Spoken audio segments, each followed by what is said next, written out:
Assalamu alaikum everyone. I welcome you all for class 9 subject science. Today we are going to start a new topic. The topic is the fundamental unit of life. Okay, what do you think the life is made up of? All the creatures, the life where it exists, the smallest part of the life is known as cell. Okay, cell. You have heard about the cell? C-E-L-L, cell. The Latin meaning of this word, the cell, means little room. Now, we will learn how do we know, how did we know that cell and from where we know. Okay, cell was first discovered by Robert Hooke in 1665. In which year? In the year 1665. He observed the cells in cork slice. Cork is the bark of a tree. Okay, cork means C-O-R-K. Cork means the bark of the tree. Cork slice with the help of a primitive microscope. Leuwenhoek, Hooke, 1674, with the improved microscope. First was Robert Hooke, second was Leuwenhoek. Okay, he improved the microscope. Discovered the free living cells in the pond water for first time. It was Robert Brown in 1831 who discovered the nucleus in the cell.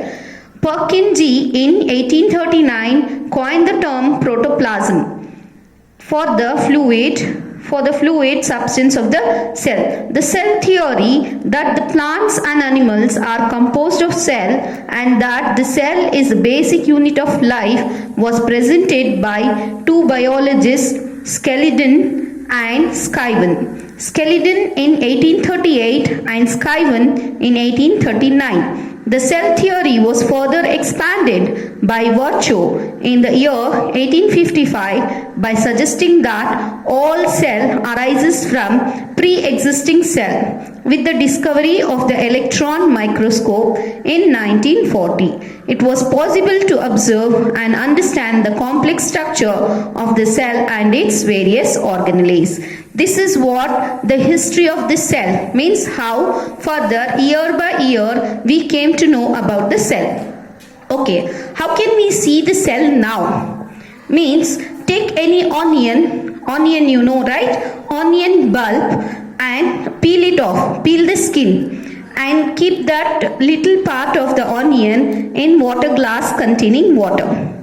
Afterwards, take a glass slide, put a drop of water on it and transfer a small piece of peel from the watch glass to the slide. Make sure that the peel is perfectly flat on the slide. A thin camel hair paintbrush might be necessary to help transfer the peel. Now we put a drop of saffron in solution. Why? Because to see the color on the piece of followed by a cover slip. Take care, avoid air bubbles while putting the cover slip with the help of mounting needle.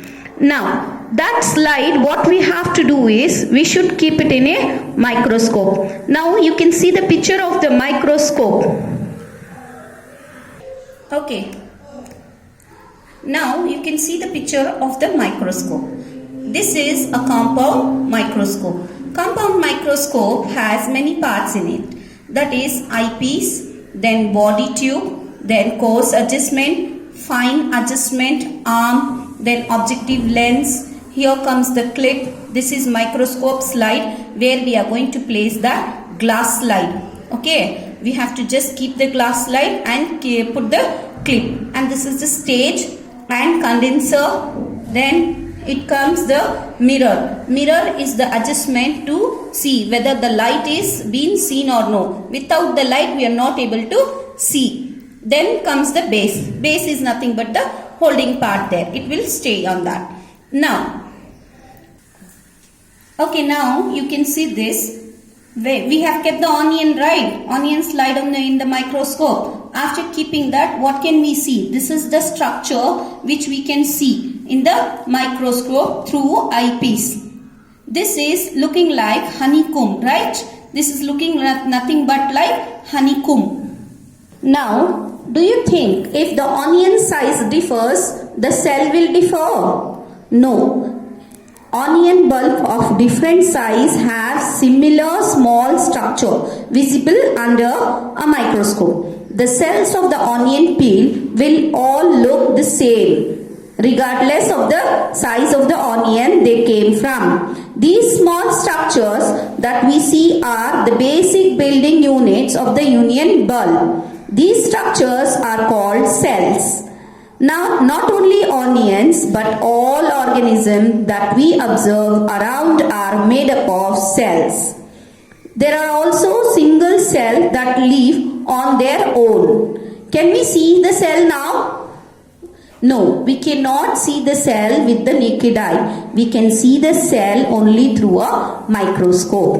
Why? Because it is very small. The invention of magnifying lenses led to the discovery of microscopic world. It is not known that a single may constitute a whole organism as in amoeba. Amoeba is a single cell organism. And Chalmidomonas, Paramecium and bacteria, these organisms are called unicellular organism. Uni means one.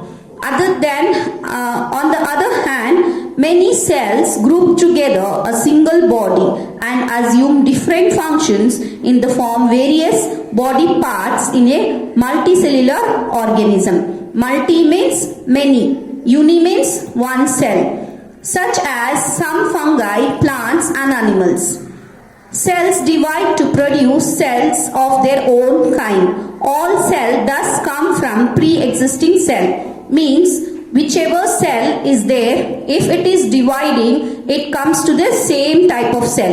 It will not change to the other. For example, the cell of a cat will become the cat itself. It will not change to dog or a plant. That's what it means. Now, do we have the same shape of the cell? No. Cells are of different shape and size based on its work. Okay, you can see here there are different types of cell. That is smooth muscle cell. This is the blood cell. This is the nerve cell. And here comes the ovum. Then comes the bone cells, sperm, fat cells. These cells are present in our body, performing different functions. The shape and size of the cells are related to the specific functions they perform. Some cells like amoeba have changing shapes. In some cases, the cell shape could be more or less fixed and peculiar for a peculiar type of cell. Nerve cell has a typical shape. Cells perform containing basic functions that are characteristic of living organism. We know that there is a division of labor in multicellular organisms such as human being. So human being have different parts, right? So heart will pump the blood. What about the brain? Brain helps us to think. What about the lungs? Lungs help us to breathe. There are different parts of the body perform different functions. Similarly, even in the cell, there are different organelles. What we say? Organelles. In the parts of the cells are known as organelles. There are different organelles which perform different functions. Making waste material from the cell and so on.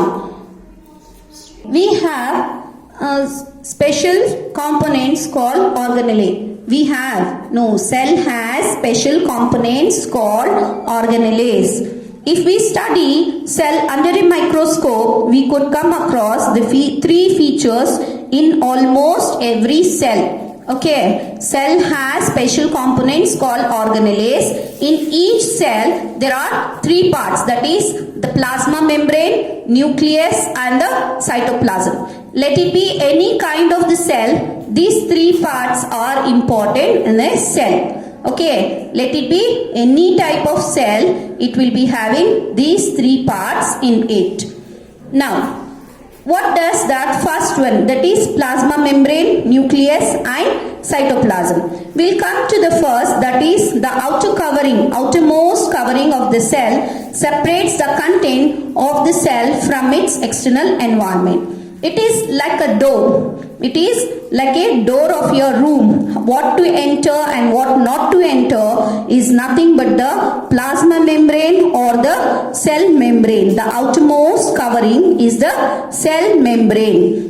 It also prevents movement of some other materials. The cell membrane, therefore, it is called selectively permeable membrane. Means it selects what we want and what we don't want. Now in the cell, what it wants, it will take, and what it does not want, it will throw it out. Now how it will do?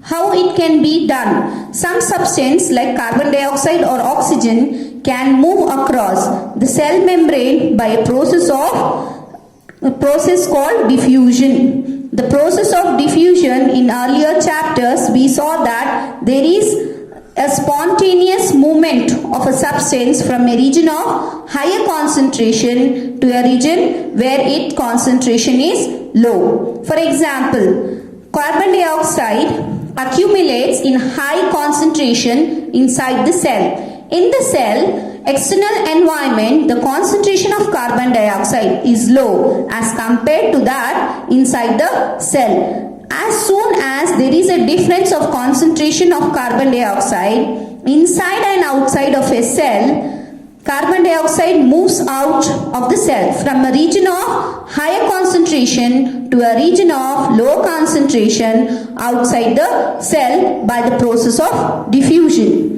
Okay, understood the diffusion? You have learned in your lower classes how the movement of gases take place with the higher concentration to the lower concentration. Same process is going on in a plasma membrane. Coming to the next, that is the oxygen. Even oxygen enters the cell by the process of diffusions. When the level of concentration of oxygen inside the cell decreases, the diffusion plays an important role in gaseous exchange between the cell as well as the cell and its external environment.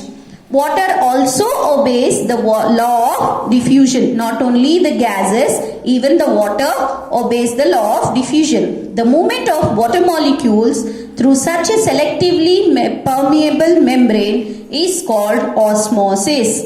What is osmosis? The movement of water molecules from a selectively permeable membrane is called osmosis. The movement of water across the plasma membrane is also affected by the amount of substance dissolved in water. Osmosis is the passage of water from a region of higher water concentration through a semi-permeable membrane to a region of lower concentration.